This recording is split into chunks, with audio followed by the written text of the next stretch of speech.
Normally मैं ऐसी videos बनाता नहीं हूं, पर पिछले कुछ दिनों के अंदर मैंने कुछ ऐसी चीजें देखी जिन्हें देखकर मेरे मन में एक ही सवाल आया कि इन्हें बनाया क्यों गया है। जहां मैं बात कर रहा हूं द बॉयज के सेमीफिनाले की, पनिशर की भी एक मूवी बोल सकते हो, शॉर्ट मूवी बोल सकते हो, वो भी आई थी। उसी के साथ साथ तीसरी चीज आज ही रिलीज हुई है, फर्स्ट लुक आया, उसका टीजर भी बोल सकते हो, जिसका नाम है वेलकम टू द जंगल। ये शायद वेलकम की तीसरी किस्त होने वाली है। तो आज की वीडियो में हम इन्हीं के बारे में बात करेंगे। सबसे पहले बात करेंगे द बॉयज के बारे में, क्योंकि यार उसका एक तो फाइनल सीजन है, दूसरा ये कि उसका सेमीफिनाले हमें देखने को मिला लास्ट बुधवार को। और भाई साहब बात करूं उसके सेमीफिनाले की, वो कहीं से भी हमें सेमीफिनाले नहीं देखने को मिल रहा था। जहां पर इन लोगों ने एपिसोड 6 को जहां पर खत्म किया था ना कि भाई होमलैंडर को V1 मिल गया है, अब वो सबसे शक्तिशाली बन गया है, इनमॉर्टल हो गया है, अब वो सारे लोगों को बहुत ही बुरी तरीके से बजाएगा, उनकी जी फाड़ देगा। पर एपिसोड 7 के अंदर हमें क्या देखने को मिला? ये देखने को मिला जहां पर लोग एक दूसरे की जी सूंघ रहे हैं। वहीं इस एपिसोड के अंदर एक और चीज मुझे ये डिसअपॉइंट करी कि यार हमें सोल्जर वो ही पसंद था इस पूरी सीरीज के अंदर, जो कि अभी तक मेरे को जहां पर दिख रहा था ना,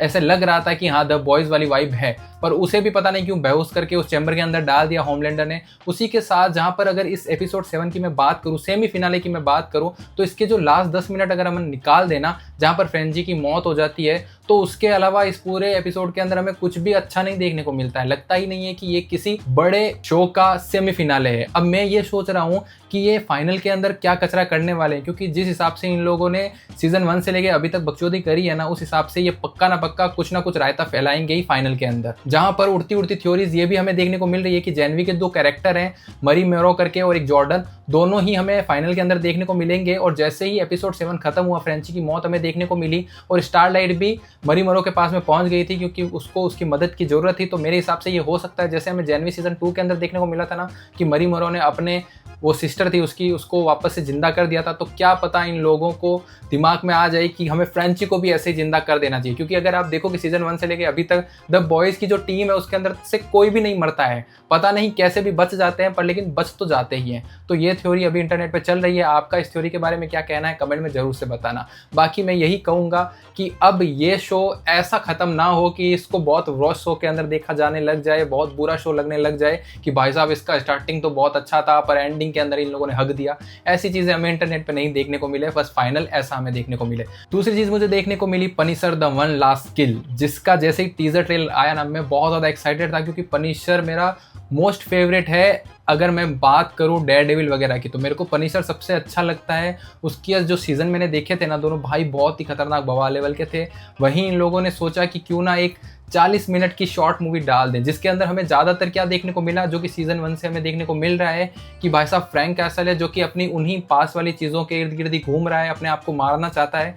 स्टोरी के लेवल पे बस इतना ही देखने को मिला। बात करूँ एक्शन के लेवल की, तो भाई एक्शन तो बहुत ही चुम्बेश्वरी था, क्योंकि एक्शन को पूरा का पूरा वैसे ही जॉन विक टाइप का डिजाइन किया गया है। और जॉन बैरंथल ने क्या किया है कि अपने आप ही इस पूरे को डायरेक्ट भी किया है और राइट भी किया है। तो भाई साहब मेरे हिसाब से राइटिंग के अंदर मैं मान सकता हूँ कि उतना बढ़िया नहीं था, बट लेकिन बात करूँ एक्शन की, तो भाई एक्शन मुझे बहुत ज़्यादा बढ़िया लगा था। पर जैसे ही ये खत्म हुआ तो मैंने सोचा कि इसको बनाया ही क्यों गया है, क्योंकि आधे से ज़्यादा टाइम तो वही सीजन 1 सीजन 2 की चीज़ें ही चलती रहती है। वो अपने आप से ही लड़ता रहता है, क्रेव के पास में जाता है, अपने बच्चों वगैरह की उन्हीं के साथ बात करता है। बट लेकिन उनकी एक्टिंग की बात करूँ तो बहुत लाजवाब देखने को मिलती है, जैसे हमेशा ही हमें देखने को मिलती है।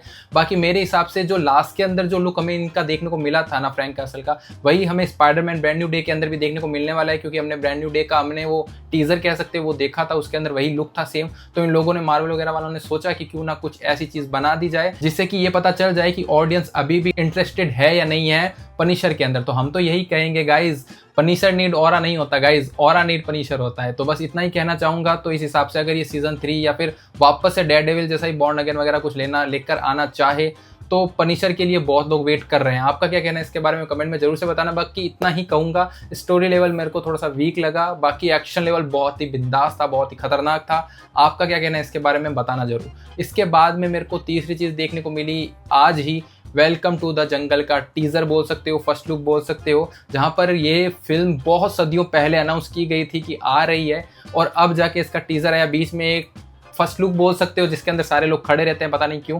वो आया था। मैं क्लिप कोई भी नहीं लगाऊंगा वरना कॉपीराइट का इशू आ सकता है, क्योंकि मैं बुराई नहीं करूंगा बट उन लोगों को बुराई भी लग सकती है। बाकी मैं इतना ही कहना चाहूंगा, मैंने जैसे इस टीजर को देखा, इसके अंदर जो स्टार कास्ट है ना वो इतनी बड़ी है कि आप सिंघम अगेन की कास्ट भूल जाओगे, इतनी बड़ी है। उससे 2x कास्ट इन लोगों ने इसके अंदर डाल दिया है। और मैं तो यही सोच सोच के परेशान हूँ कि इन सभी को अच्छे से स्क्रीन टाइम कैसे देंगे, क्योंकि अगर सारों को ही अच्छे से स्क्रीन टाइम दे दिया तो मूवी आराम से 3-4 घंटे के आसपास बन जाएगी। उसके अलावा बस मैं यही कहना चाहूँगा, टीजर जैसे ही मैंने इसको देखा, मेरे एक्सपेक्टेशन बहुत ज़्यादा नहीं थे, क्योंकि यार ये आई थिंक वेलकम 3 बोल सकते हो, जिसकी ये थर्ड किस्त है। आई थिंक वेलकम 1 और 2 बहुत अच्छी थी, फर्स्ट तो बहुत ज़्यादा अच्छी थी, सेकंड के अंदर थोड़ा सा डिप देखने को मिला पर वो भी सक्सेसफुल रही। अब इन लोगों ने सोचा है 2 हो गई है तो थर्ड भी हो जाएगी, अब क्या पता हो ना हो। बट बाकी अगर मैं टीजर की बात करूं तो टीजर के अंदर 2 ही पंच लाइन हमें देखने को मिलती है, एक तो वो हॉर्न वाली और सेकंड वो कि मरने के अंदर जान डाल दो, लास्ट के अंदर आता है, जहां पर हमें अक्षय कुमार और सुनील शेट्टी का वो बंदूक वाला सीन देखने को मिलता है। पूरे टीजर के अंदर वो 2 ही चीजें मेरे को सबसे ज्यादा अच्छी लगी। उसके अलावा बस इतना पता चल रहा है कि ये लोग मूवी के अंदर ही मूवी शूटिंग के ऊपर जाने वाले हैं कहीं जंगलों में, और उसके बाद में कियोस्क मच जाएगा और सारी चीजें हमें